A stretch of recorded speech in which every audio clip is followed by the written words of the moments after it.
Hello, my name is Robert Barr. I'd like to talk to you about my video on everlasting love. While many today forget that God values justice, many also forgets He's a God of mercy. I was at a meeting of pastors and someone suggested we talk about replacement theology. If you haven't heard of it, don't worry, neither had I. They explained that it states that God rejected the Jews because they did not accept Him, and they established the church in its place. I made the mistake of saying that I couldn't believe anyone actually believed that. From the looks I got, I gathered that most of them believed it in spite of everything the Bible teaches. From the time Adam and Eve disobeyed God and were driven out of Eden, God continued to reassure his people that he would never leave them or forsake them. When God called Abraham, he promised Abraham that he will make him the father of a great nation.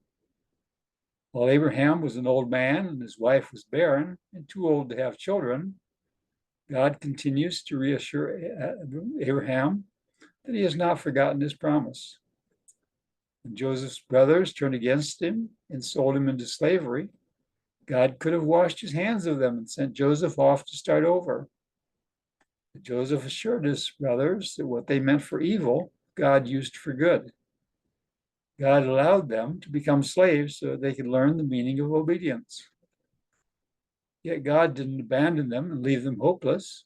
He promised that he would call them out one day and make them a great nation. Later, God fulfilled his promise by sending Moses to lead them out of Egypt. On Mount Sinai, God made a covenant with the Israelites where he declared that they would be his people and he would be their God forever. When God gave them the land of Israel, he declared that it would be theirs forever. When they turned their backs on him and followed after other gods, God sent the prophets to call them to return to him, but they would not listen. Therefore, God allowed them to be overrun and carried into exile, but he did not leave them. Even while they were in exile, God did not forget them. While Shadrach, Meshach, and Abednego faced the furnace, God joined them in the fire and protected them. When Daniel faced the lions, God protected him. God took care of them in spite of the fact that they were in exile.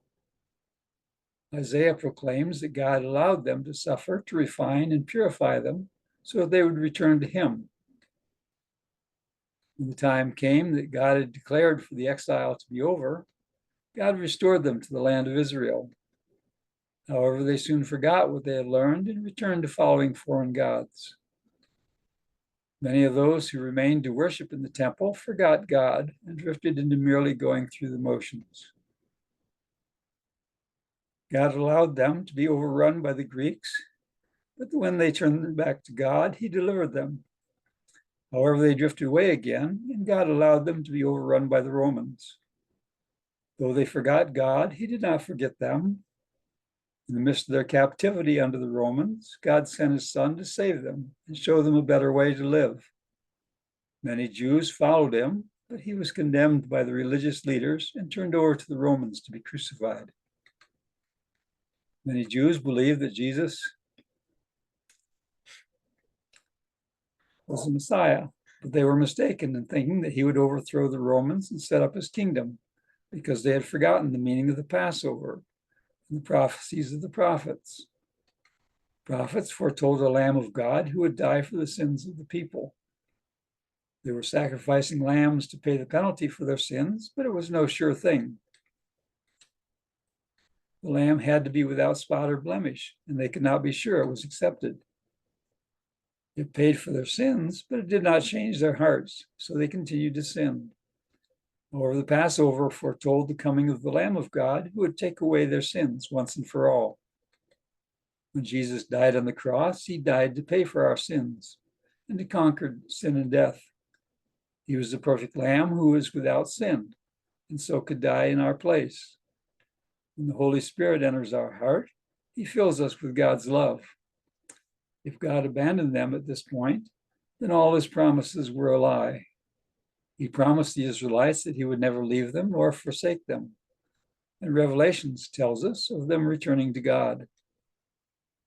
The prophet Isaiah told them that God would gather his people out of the nations.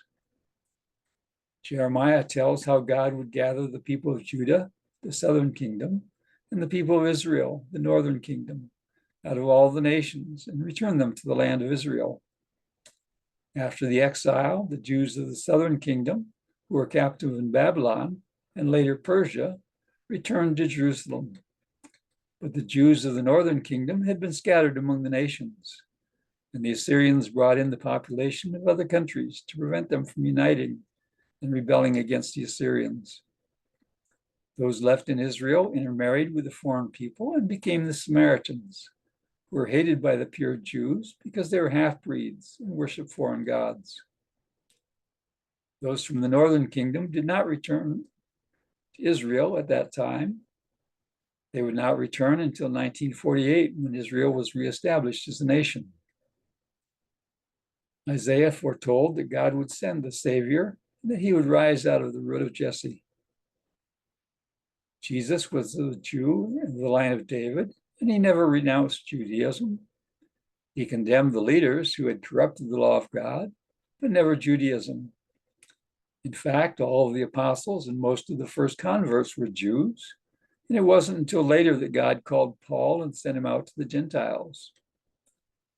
The majority of the early church was originally in Judah and comprised of Jewish congregations.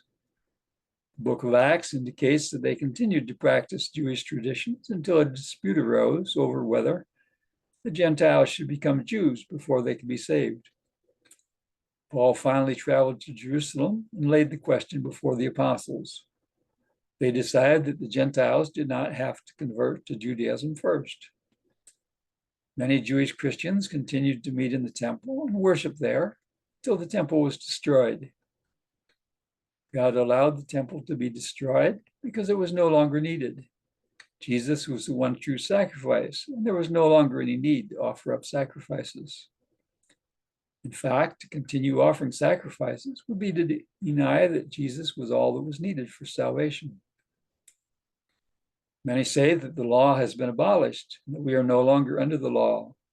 However, Jesus said that he did not come to abolish the law, but to fulfill it. The love of God fulfills all that the law intended to accomplish and more. While the law seeks to prevent actions like killing and stealing that create divisions among us, the love of God abolishes the hate and greed that led to the killing and stealing. For more on that, see the course on the value of the rule of law.